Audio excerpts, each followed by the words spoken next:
Bwana Yesu asifiwe sana, watumishi wa Mungu. Ni asubuhi nyingine tena, tunamshukuru Mungu aliyetupa nafasi na kibali. Kipekee nichukue nafasi hii kumshukuru Mungu sana kwa ajili yako mtumishi wa Mungu ambao unaendelea kufuatilia mafundisho yetu. Tumeendelea kupokea shuhuda mbalimbali, watu wanaotufuatilia Tanzania, nje ya Tanzania wanaendelea kubarikiwa. Kipekee niendelee kukaribisha sana kwenye ibada hizi, usiache maombi haya, na kwenye maombi haya ndio wanaotuinua. Bwana Yesu asifiwe sana. Leo ni siku rafiki kabisa, siku ya Jumanne. Nikaribishe sana kwenye ibada hii ya Morning Glory, na nikaribishe sana wewe ambao unaendelea kutufuatilia, ulioko hapa hata ulioko ndani ya Tanzania na nje ya Tanzania. Natamani asubuhi leo tukamshukuru Mungu, alafu pia tutaingia kwenye maombi ya toba, na tutakuwa na maombi ya toba. Baada hapo tutaingia kusikia neno ambalo Mungu ameliachilia asubuhi ya leo. Mungu wetu na Baba yetu, nakushukuru sana. Asante kwa ajili ya siku nzuri ya leo ya Jumanne. Mungu umekuwa mwema, umetutetea, umetupigania Bwana. Asante kwa ajili ya watumishi wako hawa. Asante kwa ajili ya mama huyu. Ninakushukuru Bwana. Asante kwa ajili ya afya. Asante kwa ajili ya uzima. Asante kwa ajili ya kibali. Asante kwa ajili ya ulinzi. Umekuwa mwema, umekuwa mtetezi. Asante kwa ajili ya kila mmoja ambaye anaendelea kufuatilia mafundisho yetu. Ninakushukuru kwa ajili ya baba huyu. Ninakushukuru kwa ajili ya mama huyu. Wako wengine wako hospitalini, wako wengine wamelazwa. Bwana, mkono wako si mfupi hata ushindwe kuwafikia. Ninakushukuru kwa ajili yao. Asante kwa ajili ya baba huyu. Asante kwa ajili ya binti huyu. Ninalitukuza na kulisifu jina lako Bwana, katika jina lako Yesu Kristo wa Nazareti hai. Ninanyenyekea kwako tena asubuhi ya leo. Hebu twende mbele za Bwana tukaombe toba, twende tukaombe rehema. Baba, katika damu ya Yesu Kristo ninaomba toba kwa ajili ya watumishi wako hawa. Damu yako Bwana, ile damu inaonena mema, ikanene mema asubuhi ya leo. Ninaomba toba kwa ajili ya kila nafsi inaendelea kufuatilia mafundisho haya, walioko mahali hapa. Ninasimama kama kuhani wako nikiomba toba Bwana, kwa damu ya Yesu Kristo, ule mlango ambao adui anautumia kwa ajili ya mabaya, kwa ajili ya mapigo, kwa sababu ya dhambi, kwa sababu ya maneno, kwa sababu mienendo. Leo ninatubu kwa damu ya Yesu. Samehe Bwana, ikiwa kuna uovu wa aina yoyote, damu yako Baba ninaipeleka. Damu yako Baba ikanene mema na asubuhi ya leo. Damu yako Yesu ikanene mema, ikanene mema kwetu, ikanene mema kwenye familia, ikanene mema kwa watu wako, ikanene mema juu ya watumishi wako, katika damu ya Yesu Kristo. Naiachilia damu, naiachilia damu, damu ya mwana kondoo, damu ya mwana kondoo, damu ya mwana kondoo, damu ya mwana kondoo, ile damu inaonena mema. Hebu omba mtumishi wa Mungu, sukuma damu ya Yesu ikasamee, ikarehemu, ikatakase kila uhalali wa laana, wa magonjwa, wa mapepo, wa mizimu. Damu ya Yesu na iita damu iende kila eneo, na iita damu iende kila eneo. Rapa saka raba yendo raba saya ropo shaka rika mandoza, na iachilia damu, damu ya mwana kondoo, damu ya mwana kondoo, damu ya mwana kondoo, damu ya mwana kondoo. Achilia damu ya Yesu, achilia damu ya Yesu, achilia damu ya Yesu. Nasikia upako ndani yangu wa kuendelea kuiachilia damu ya Yesu asubuhi ya leo. Mimi na damu ya Yesu kwenye malango ya nyumba yako, kwenye malango ya mji wako, kwenye malango ya ofisi yako. Rapa saka raba yendo rika mayando rabasaya, ile damu yenye nguvu, ile damu yenye nguvu. Kuna mtu hajanielewa, nakwambia itumie damu ya Yesu, inyunyize damu ya Yesu. Damu ya Yesu ikakupe kibali cha kusogea mbele za Baba, kwenda kusikia neno kwenye ibada hii. Ninawapatanisha na damu yako watu walioko hapa, na iachilia damu ya Yesu kwa kila mmoja aliyoko hapa, kwenye masikio yao, kwenye akili zao, kwenye midomo yao. Rapa saka ramayandaya ropo shaka rika mayando, kwa jina la Yesu. Roho Mtakatifu, karibu tuhudumie. Sema nasi asubuhi ya leo Bwana, tuna haja nawe Roho Mtakatifu. Wewe ni Mungu mkuu. Raba saka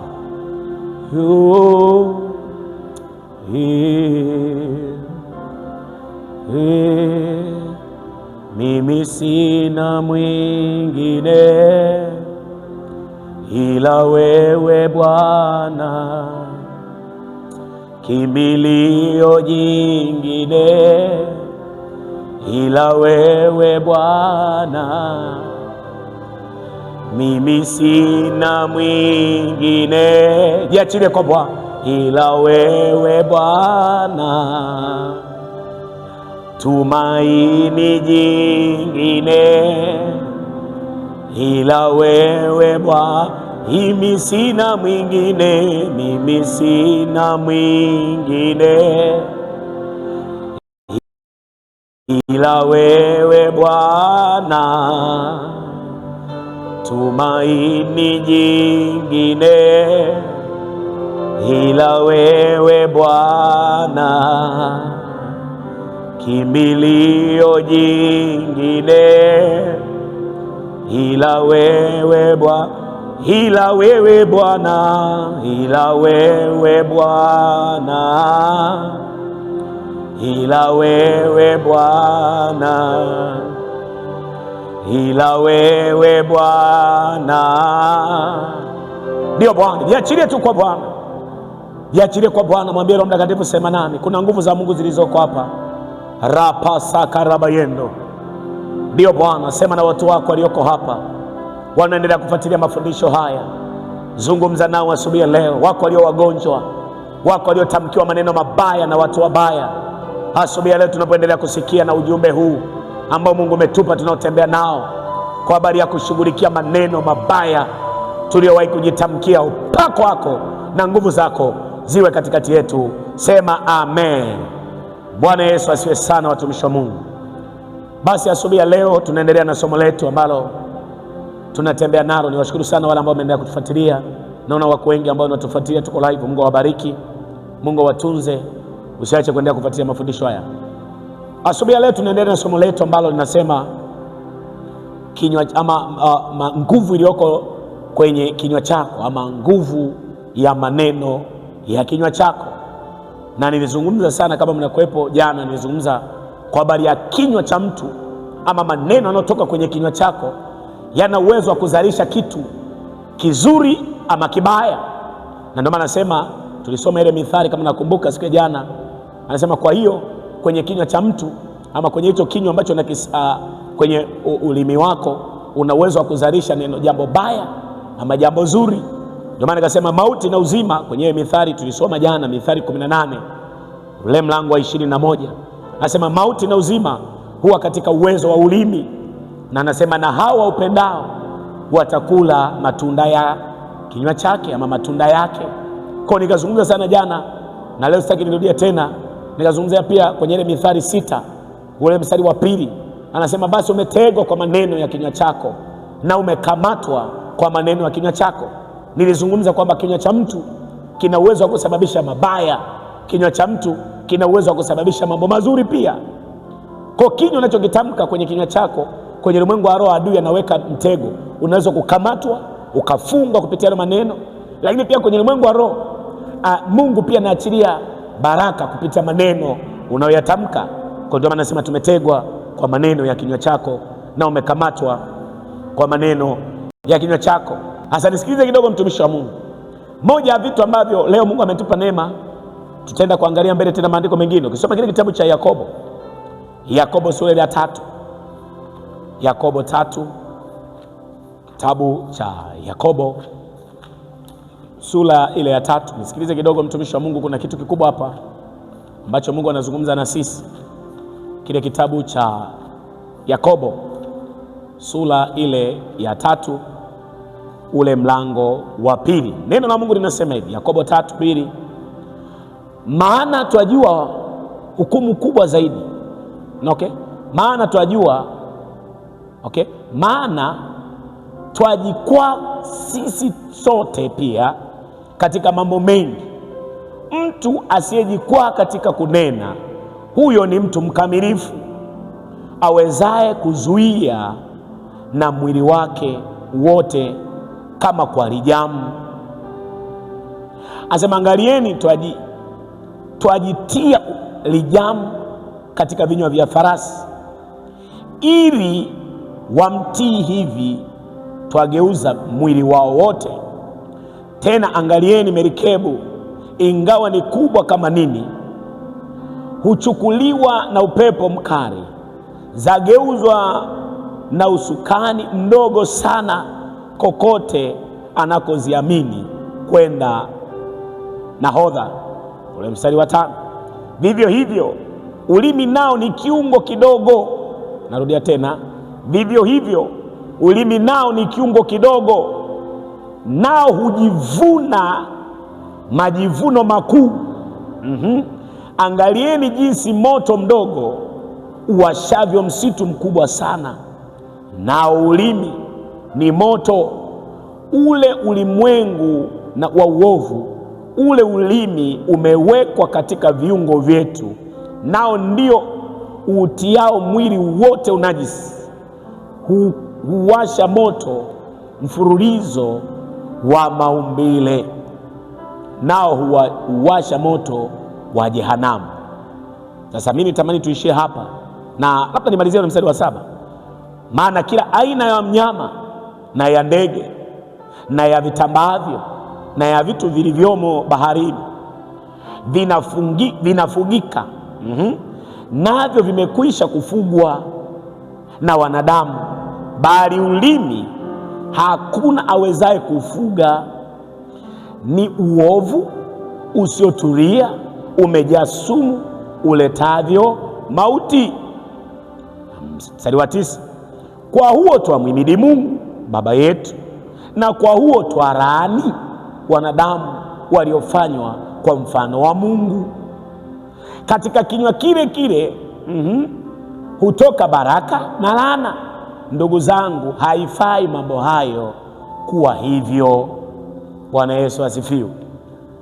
Ukisoma hiki kitabu vizuri, mtumishi wa Mungu, kama ilivyoandikwa, kama kilivyoandikwa huu waraka kwa watu wote, waraka kwa Yakobo kwa watu wote, ni waraka ambao aliandika, alikuwa anazungumza kwa habari ya ulimi, habari ya kinywa cha mtu. Anazungumza maneno mengi sana hapa, na moja ya vitu ambavyo amezungumza kwamba ulimi ni kama kiberiti ambacho unaweza kawasha, kile kijiti kile kawasha kikateketeza pori kubwa. Na amefika mbali, amesema watu wana uwezo wa kufuga kuku, wana uwezo wa kufuga bata, wana uwezo wa kufuga ng'ombe, wana uwezo wa kufuga njiwa na ndege mbalimbali na wanyama mbalimbali, lakini kwenye ulimi ni changamoto. Asema ni kiungo ambacho hakiwezi kufugika, hakiturii, na ndivyo ilivyo. Na amefika mbali, anasema kwa ulimi watu wanabariki, na ndio maana makuhani anaweza kusema Mungu akubariki, barikiwa tokapo ingia hapo, na ni kweli baraka zinaenda kwa huyo mtu. Lakini kinywa hicho hicho ndio kinacholaani watu. Kwa kwenye kinywa pia kuna uwezo wa kutokea laana. Kwa moja ya vitu ambavyo Mungu alikuwa ananiambia, wako watu wengi ambao tumejilaani wenyewe, wengine tumelaaniwa na watu wengine. Kuna watu, matokeo ya maisha ambayo tunaishi leo ni laana ambayo tuliwahi kutamkiwa na watu.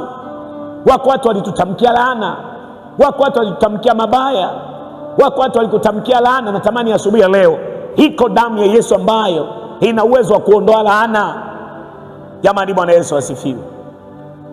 Sio, ananielewa mtumishi wa Mungu? Kwa moja ya vitu ambavyo naomba uvielewe mtumishi wa Mungu, kinywa ama ulimi, ili uweze kufaulu kwenye maisha yako, tunza kinywa chako. Sio kile kitu cha kusema. Wako watu ambao kile kitu cha kusema, no. Tunza kinywa chako. Weka lijamu. Amezungumza vizuri, amesema kwenye punda, wale ambao tunamjua punda, unapomwendesha punda ama farasi, wanaweka kwenye wanachukua kamba, wanaiweka huku kwenye ulimi, kwenye kinywa, wanafunga yule farasi, wanamfunga kamba huku na huku. Lengo la kumfunga ile kamba, akitaka kwenda huyu aliyepanda farasi, akitaka kwenda kushoto, anamvuta upande wa kushoto, farasi anaelekea kushoto. Kama ni kulia. Ndivyo wanavyotumia ile kamba, wanamchezesha hivi. Kwa ile kamba kivuta huku, farasi tafsiri yake naambiwa nenda upande huu. Na ndivyo anavyosema kwamba pia kinywa ndivyo kinavyofanya. Kwa kupitia kinywa watu wanabarikiwa, kupitia kinywa watu wanalaaniwa pia. Jamani, Bwana Yesu asifiwe. Wako watu ambao walitamkiwa laana, wako ambao tumejitamkia laana kwa maneno ya vinywa vyetu. Natamani asubuhi ya leo Mungu akupe nguvu, akupe ujasiri wa kufuta kila taarifa mbaya ambazo tuliwahi kutamkiwa, ambazo tuliwahi kusemewa. Acha nizungumze kidogo hapa tumishi. Mimi nilikutana na baba mmoja, alikuwa anaumwa sana, na alipokuwa anaumwa akaenda ile hali, akakaa sawa, akawa amefunguliwa sawa mwenyewe tu, yani huko na huko, akatumia dawa tu Panado, akakaa sawa, akaponya. Baada ya hapo akakaa, akaumwa ugonjwa ule. Alipozidiwa kwa mara hii, akatumia dawa. Alipoona mbona bado hajisikii vizuri, akaondoka akaenda hospitalini. Baada ya kwenda hospitalini, akapewa dawa kama zile zinatumia mwanzo. akanywa, akarudi nyumbani. Lakini kuna daktari wakati amepewa zile dawa, kumbuka ugonjwa ulikuwa ule ule wa mwanzo ambao ulimsumbua, ilikuwa ni malaria. Of course ilikuwa ni malaria. Aliporudi mara ya pili, daktari akaanza kumwambia ile siku nyingine sasa alipouma mara ya pili ugonjwa aina ile ile. Daktari akamwambia bwana, mbona naona kama joto kali sana imepanda, yani wewe umefika mwenyewe? Akamwambia ndio nimefika mwenyewe. Akamwambia bwana, yani wewe itakiwa ulazwe. Yule bwana akamwambia mimi siwezi kulazwa. Akamwambia naomba ulazwe. Akamwambia bwana, mimi siwezi kulazwa. Akamwambia bwana, naomba ulazwe, na tumepima hapa tunaona kama wewe pressure iko juu sana. Ni rafiki yangu huyo mtumishi, ni mtumishi mwenzetu, of course ni mtumishi mwenzetu huyo mzee, ni mtumishi mwenzetu. Lakini wakati ameambiwa yale maneno na daktari, yeye akasema bwana, mimi siwezi kulazwa, wala mimi siumwi pressure. Yule akamwambia bwana, wewe una pressure, tena pressure yani itabidi tuitulize, chukua dawa gani? Akamwambia no, mimi siwezi kuanza na pressure. Akakataa kabisa. Daktari akamlazimisha, akakataa. Lakini akarudi nyumbani. Baada ya kurudi nyumbani, akamwambia mke wake bwana, daktari ananiambia bwana, mimi nauma pressure, mimi sina pressure. Mke wake akaanza kumwambia bwana, inaweza kawa ni kweli. Akamwambia bwana, achana na mimi siumwi pressure. Na ni kweli alipima, alipewa kabisa na vipimo, pressure imepanda, imepanda juu kabisa. Lakini aligoma, akasema mimi siwezi kupokea dawa za pressure, mimi nauma malaria, ndio imetosha. Hasa daktari alipomwambia maneno, yule ndugu yangu akanipigia simu, huyo rafiki yangu, huyo ndugu yangu sasa mtumishi mwenzangu, kama mtumishi, naomba tuombe. Nimeambiwa taarifa hizi. Tukaanza kuomba, tukaomba. Yeye akaomba, kaenda kukilimisi na pressure. Hivi ninavyokuambia mpaka leo hana pressure. Ni nini ambacho nataka niseme? Kwamba kwenye ulimwengu wa roho ni kweli daktari anaweza kukuambia unaumwa hiki, lakini usikubali kila eneo. Kwenye ulimwengu wa roho mapepo yanageuka yanakuwa magonjwa pia. Sisi ni wachungaji, tunakutana na watu kama hao. Unamwombea mtu, unaona kabisa amekonda, dalili zote za magonjwa, labda unaona huyo itakuwa na HIV huyu. Unaomba naye, ukigusa maombi, ukimweka mkono, pepo linalipuka. Anasema mimi ni pepo, nimetumwa. Umetumwa na nani? Na fulani.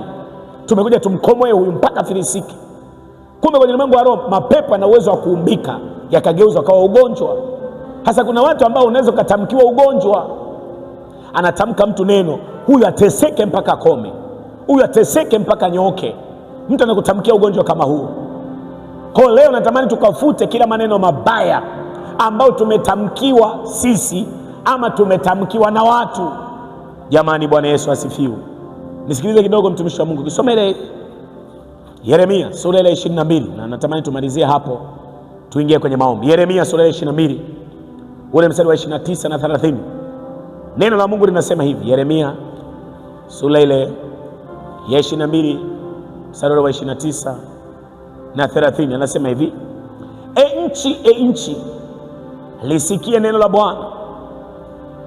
Bwana asema hivi, andikeni habari za mtu huyu, kwamba hana watoto, kwamba mtu huyu hatafanikiwa siku zake zote, maana hapana mtu katika uzao wake atakayefanikiwa katika kiti cha enzi cha Daudi. Ni maneno haya mtu anatamkiwa, anasemeshwa, anaisemesha ardhi kwamba mtu asifanikiwe huyu, asiolewe huyu, asibarikiwe huyu, asijenge huyu. Yale maneno analeta matokeo sawa sawa na alivyotamka. Leo nataka tukafute kila neno baya uliowahi kutamkiwa. Nami natangaza kwa damu ya mwana kondoo, kila neno baya uliotamkiwa, iwe ni bibi yako, iwe ni babu yako, iwe ni mjomba, iwe ni shangazi, iwe ni baba yako, iwe ni wifi, iwe ni shemeji, iwe ni rafiki, iwe ni yoyote, ninaliamuru hilo neno likafutike kwa damu ya Yesu. Sema amina. Nasema tukafute kila maneno mabaya tuliowahi kutamkiwa. Haya ni maneno ambayo anatamkiwa mtu. Na anapozungumziwa nchi kwenye Biblia, ukisikia mahali pameandikwa nchi, nchi ni ardhi. Kwa kumbe mtu anaweza katamka maneno kwenye ardhi, yale maneno yakaleta matokeo mabaya. Kwa tuenda kufuta, iwe ni kijiji ulikozaliwa, wakatamka mabaya kwamba asiolewe huyu, asifanikiwe huyu, asizae huyu, asijenge huyu, akataliwe kazini, afukuzwe kazi, akose kibali, wakatamka maneno kama hayo. Hiko damu ya mwana kondoo inaonena mema sawa sawa na Waebrania 12:24, ikanene mema kwenye kila eneo walikonena mabaya. Tutenda kufuta na kubatilisha. Sema amina. Natamani tukaombe asubuhi ya leo, tukafute kila maneno mabaya waliotutamkia. Wacha tuombe. Naomba nivalishe maneno haya. Sema: Baba, katika jina la Yesu, Ninakushukuru Bwana, wewe ni Mungu wangu, sina Mungu mwingine zaidi yako wewe. Umenipa neema, umenipa kibali, umenipa ulinzi, umenipa nguvu, umenipa upako, umenipa uweza wa kuendelea kusikia ujumbe wa neno lako. Asante kwa ajili ya mtumishi wako huyu ambaye umemtumia kama chombo kusema nami. Nifuatishe maneno, umemtumia kama chombo kusema nami. Yesu, nakuja kwako asubuhi ya leo. Kila neno baya niliyowahi kutamkiwa, iwe ni rafiki yangu, iwe ni mwanamke, iwe ni mwanaume, yeyote aliyetamka, iwe ni mwanaume akaninenea baya kwamba sifai, kwamba siwezi, lile neno likatokea likaleta matokeo mabaya. Leo kweli maisha yangu siwezi, matokeo kataliwa yameambatana na mimi kwa sababu ya maneno niliyowahi kutamkiwa. Kwa maana Mungu amesema kwa kinywa watu wabarikiwa, kwa kinywa watu walaaniwa. Yamkini kila maneno walinitamkia watu wakaninenea. Leo hii hayo maneno yaliyotamkwa, iwe ni Mwanza, iwe ni Bukoba, iwe ni Iringa, iwe ni Mbeya, iwe ni Dodoma, iwe Sumbawanga, Dar es Salaam, iwe ni Pwani, mahali popote, iwe kijijini nilikozaliwa, iwe ni Moshi, iwe Arusha, iwe Tanga, iwe Masasi, iwe Lindi, iwe Songea, kokote walikuandika taarifa mbaya zinazonihusu wakasema siwezi, hayo maneno ninayafuta kwa damu ya Yesu,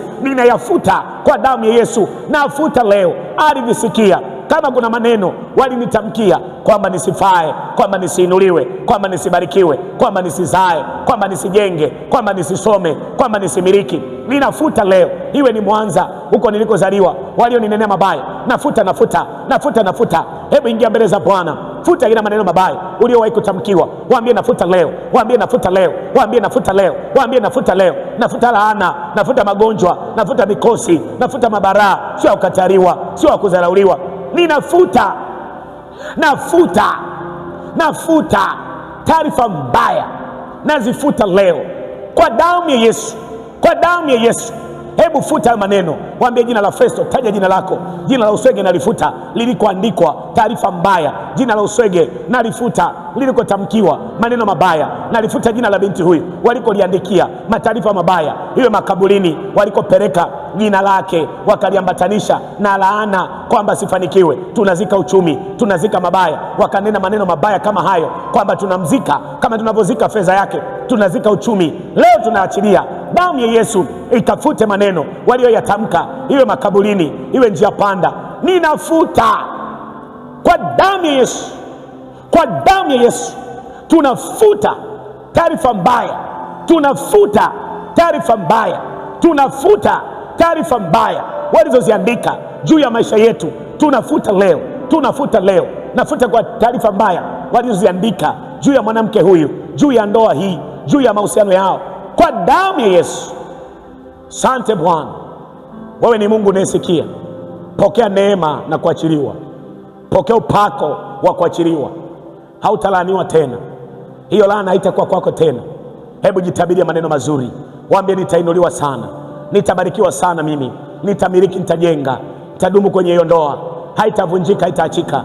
Hiyo ndoa ni ya kwangu, nitaenea kwenye hiyo ndoa, nitaenea kwenye hiyo huduma, nitaenea kwenye hiyo biashara, nitapata wateja. Hebu jitabirie, jitamkie maneno mazuri. Baba, katika jina la Yesu na watamkia neema, na watamkia baraka, kawalinde, kawatunze, kawapiganie, usiwaache. Ni katika jina la Baba, Mwana, Roho Mtakatifu, amen. Mungu awabariki sana watumishi wa Mungu. Kesho tena wakaribisha siku ya Jumatano. Karibu sana kwenye ibada hii ya Morning Glory. Mungu akubariki, Mungu akutunze, Mungu akulinde, uwe na asubuhi njema na iwe ya baraka. Usiache kuachilia sadaka kwenye namba hiyo. Mungu akubariki na Mungu akutunze. Nami naiombea sadaka. Bwana Yesu, bariki watumishi wako hao waliobeba imani zao, wamebeba na sadaka zao. Kama kuna watu walitoa sadaka mbaya, wakanena na maneno, wakanuiza vitu, sadaka hii Mungu ikawa disconnect na hizo sadaka mbaya. Sadaka hii Mungu ikawatetea na kuwalinda. Sadaka hii Mungu ikawapigania na kuwatunza. Nami nawatamkia baraka kupitia sadaka zao. Ni katika jina la Baba, Mwana, Roho Mtakatifu, amen. Mungu akubariki sana, Mungu akutunze.